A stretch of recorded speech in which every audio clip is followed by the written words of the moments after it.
Ini cita-cita macam apa pula ini? Mau merdeka macam mana pula ini kalau semua serba kekerasan?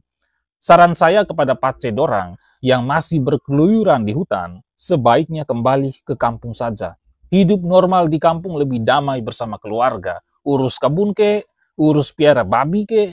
Nah, babi kalau so besar, nah kopi jual toh, atau jadi nelayan ke, dan lain-lain. Daripada hidup penuh ketakutan karena terus diburu oleh TNI Polri toh, kalian jangan ikut hasutan dari Pace Sebisambom. Dia hanya tipu kok saja itu. Dia enak-enak di negara lain sana tanpa dikejar TNI Polri. Malah kalian yang dikejar-kejar. Dia enak-enak makan 4 sehat 5 sempurna. Malah kok kelaparan di tengah hutan sana. Perjuangan macam apa itu? Digaji tidak, melarat iya.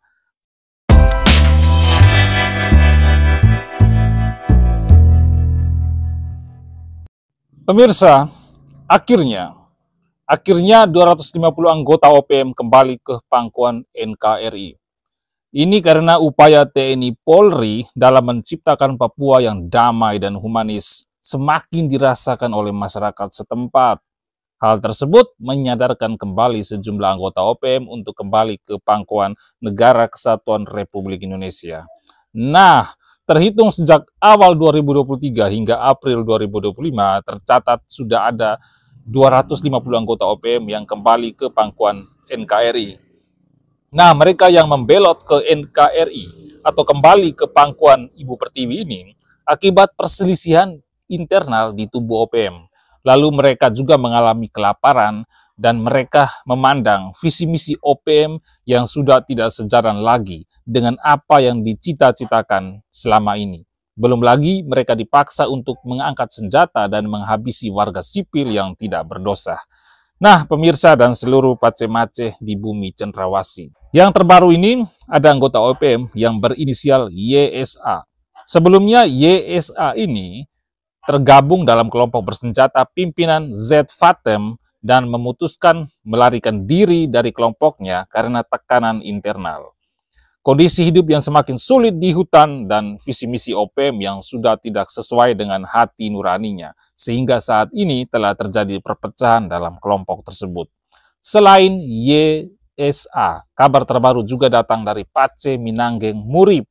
Pada tanggal 29 April 2025, mantan kelompok separatis OPM ini memutuskan kembali ke pangkuan NKRI. Dia menyatakan sumpah setia kepada Indonesia dan mencium bendera merah putih, serta melepaskan semua atribut-atribut OPM. Menariknya lagi, Pace Minanggeng ini inisiatif dan atas kesadaran penuh, dia datang ke pos TNI di distrik Ilaga, Kabupaten Puncak Jaya.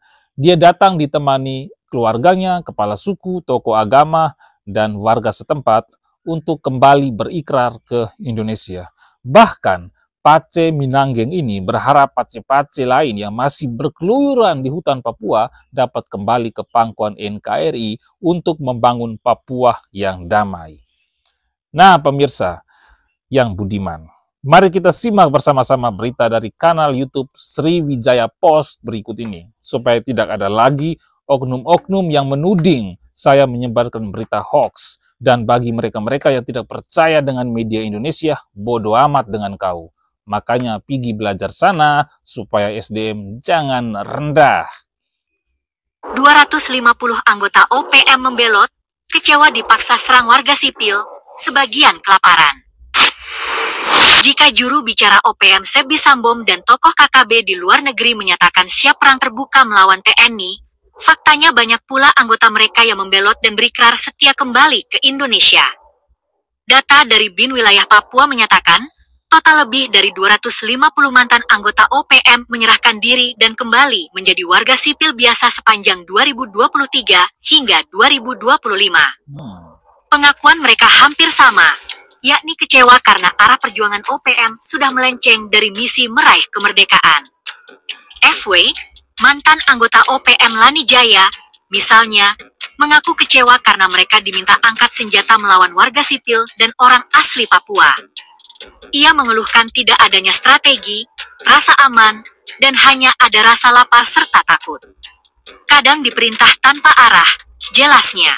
Hal serupa juga diungkapkan oleh LK, JA, dan PAK, anggota OPM dari Papua Selatan yang menyerahkan senjata laras panjang. Diduga mereka adalah sniper OPM. Alasannya sama, tak ada lagi arah dalam perjuangan untuk merebut kemerdekaan. Penyerahan diri mereka terjadi pada 12 April lalu. Kemudian disusul oleh anggota OPM Sorong Raya, JS, yang menyerahkan diri karena tak bisa bertahan di dalam hutan dan anak istrinya sudah kelaparan. Terbaru, anggota OPM Puncak Papua, Minangge Murib, menyerahkan diri karena merasa arah perjuangan melenceng. Ia mengakui ingin hidup normal, menikah, dan menjadi petani. Jauh sebelum itu, ada lebih dari 50 anggota OPM yang menyatakan bertobat di Maibrat pada awal Mei 2024. Berdasarkan data, OPM yang bertobat berasal dari zona hitam seperti Lani Jaya. Nah, saya rasa cukup ya, jangan terlalu panjang-panjang.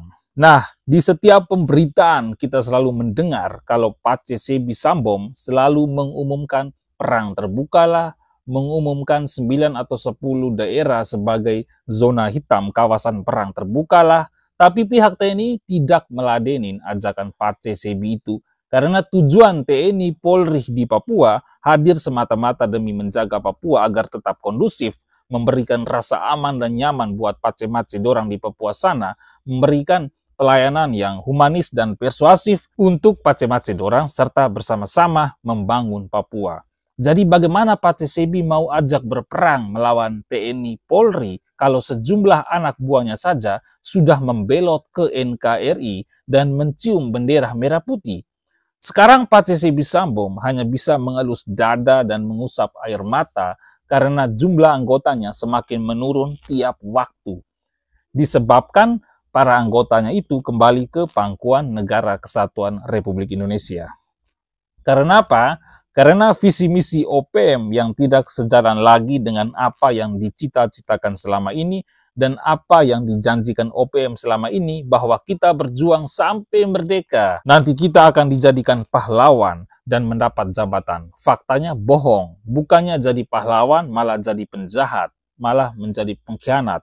Bukannya mendapatkan jabatan, malah keluyuran di hutan pagi, siang, sore, malam tanpa kejelasan. Tinggalkan istri anak, atau biarkan istri anak kelaparan.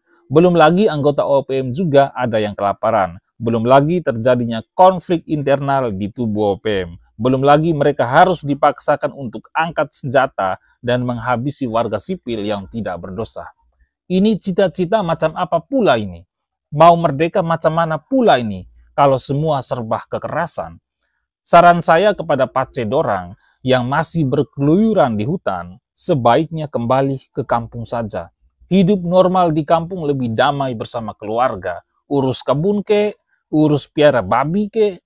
Nah, babi kalau so besar, nah kopi jual toh, atau jadi nelayan ke, dan lain-lain. Daripada hidup penuh ketakutan karena terus diburu oleh TNI Polri toh, kalian jangan ikut hasutan dari Pace Sebi Sambom. Dia hanya tipu kok saja itu.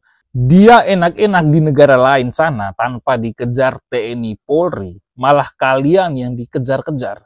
Dia enak-enak makan 4 sehat 5 sempurna. Malah kok kelaparan di tengah hutan sana. Perjuangan macam apa itu? Digaji tidak, melarat iya.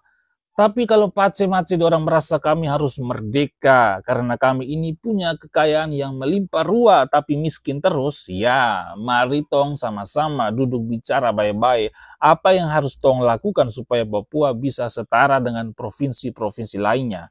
Tenang saja, banyak jalan menuju Roma, banyak jalan menuju kemajuan demi Papua yang bermartabat. Nah pemirsa dan seluruh Pace-Mace, demikianlah sedikit informasi penting dari saya. Sampai jumpa.